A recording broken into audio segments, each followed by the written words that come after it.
Former NFL lineman Mark Schlereth said on a recent podcast that he once had a conversation with Aaron Rodgers in which he went on a diatribe about the dysfunction of the New York Jets. Talk about the pot calling the kettle black. Aaron Rodgers, who is now with the Pittsburgh Steelers on a one-year contract, spent two disasters in New York, leaving the Big Apple with just 5 wins, one torn Achilles, and hundreds of controversial headlines to show for it.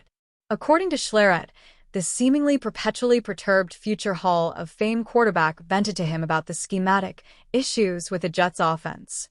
The most absurd part about Rodgers' alleged comments is that he was complaining about the offensive scheme, a scheme which was installed by Nathaniel Hackett, his buddy that the Jets clearly hired in order to land Rodgers in 2023. Aaron and I had a conversation about when he was with the Jets was how abysmal their running game was, and how schematically it made no sense.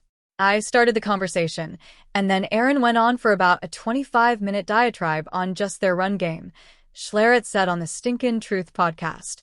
Time and time again, I kept seeing things that are like, that is just dumb, like, why would you do that? There's no way you can be successful doing that.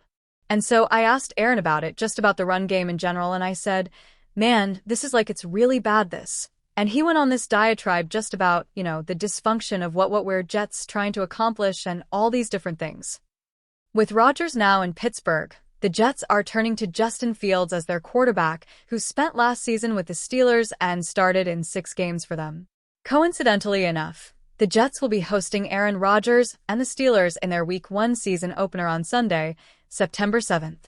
If I were Rodgers, I wouldn't expect a warm welcome from the Gang Green faithful. The Pittsburgh Steelers are rolling the dice with Aaron Rodgers.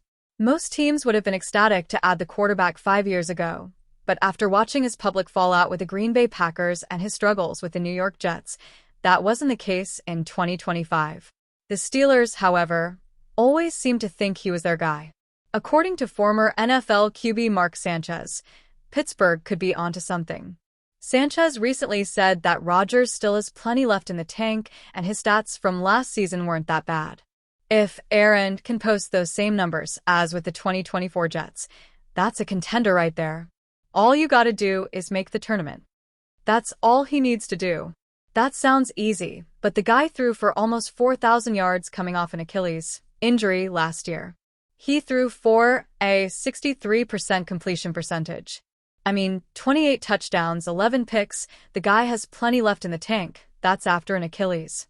So if you tell me he has a defense and some sort of a running game, some weapons like a DK Metcalf, there's pieces there. I like the move, Sanchez said on The Herd. Sanchez has some valid points. A down year by Rodgers standards would be a career year for most quarterbacks, and people just don't feel that way because they've grown used to his greatness.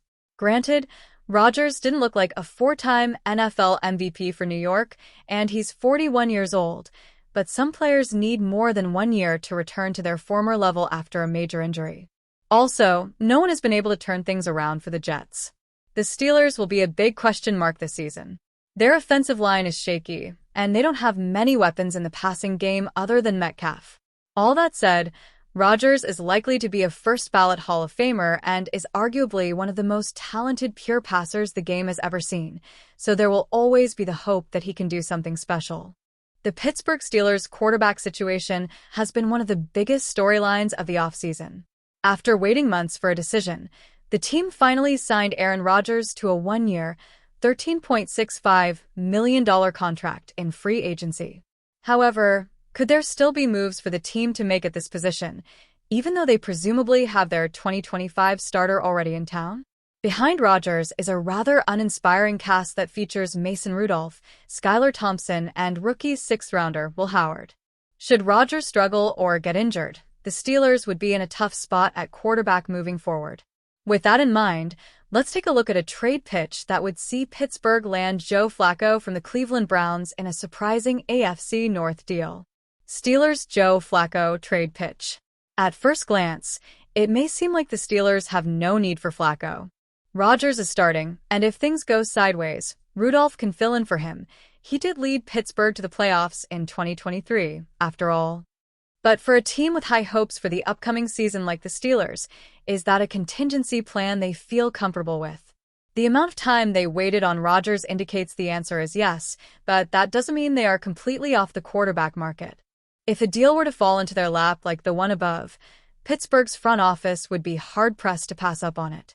Again, a trade with the Browns may seem unlikely for them, but it's not completely out of the picture. Cleveland's quarterback depth chart is quite full, with Flaco competing against Kenny Pickett and a pair of rookies, Dylan Gabriel and Shadur Sanders, for the starting job. What the Browns end up doing at quarterback is still very much up in the air. Flaco seems to have the inside track to start under center in Week 1 given his experience with the team after he led them to the playoffs in 2023. But after he struggled in 2024 with the Indianapolis Colts, Cleveland could opt to roll with a younger option and see what they have in them, especially since they don't exactly project to be a great team in 2025. In that case, there would really be no need for Flaco, who they signed to a 1-year, $4.25 million contract in free agency this offseason. That could lead them to deal him to a squad that may be looking for a stronger backup option, which is precisely what the Steelers are. It may not be the first trade everyone would think of, especially now that Rodgers is in Pittsburgh, but at this price, it could make sense for both sides. Would Steelers, Browns be interested in this Joe Flaco trade? Whether or not either team would be interested in this trade depends on a handful of factors. For the Browns, if they decide to embrace a youth movement at quarterback, then moving on from Flaco makes sense. Picking up a 6th-round pick in exchange for him isn't necessarily great, but considering how he's already 40 years old and just signed with the team in free agency, it's a decent return. A trade for Flaco would have certainly made more sense for the Steelers before they signed Rodgers, but if they want extra protection at this spot, a 6th-round pick is well worth spending to bring in some more help. Depending on how their options behind Rodgers look during training camp, a trade for Flaco could quickly become more feasible, especially at this price.